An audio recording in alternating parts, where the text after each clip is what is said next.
Hello, habari. Kwa majina naitwa Ali Kamando, mwalimu wa BYC Buguni Youth Center. Tunakutana leo siku nyingine kwa ajili ya kuzungumzia michezo. Tunakutana hapa kwa ajili ya kuzungumzia michezo hususan mechi za ligi kuu, hususan pia ni mechi zile kubwa kubwa ambazo zinahusu timu nyingi ambazo zinafanya vizuri. Kwa mfano Simba, Yanga, Azam FC na zinginezo. Leo tuzungumzie mchezo wa Simba na Coast Union. Simba na Coast Union mchezo umeisha kwa mabao 2-1, bao 2-0.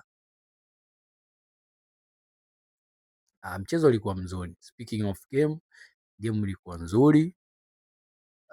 Ni game ya kiufundi zaidi na ushindani ulikuwa wa level ambayo ni ya ushindani ya.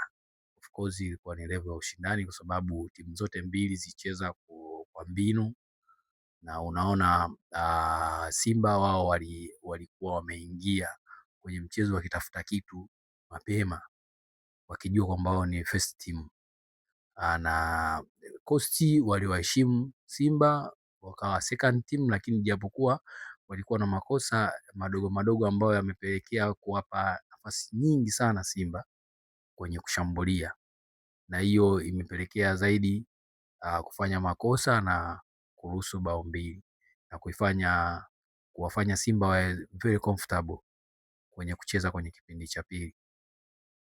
Ukiangalia na mwalimu Steve Barker ameplan kitu kwenye mchezo huu.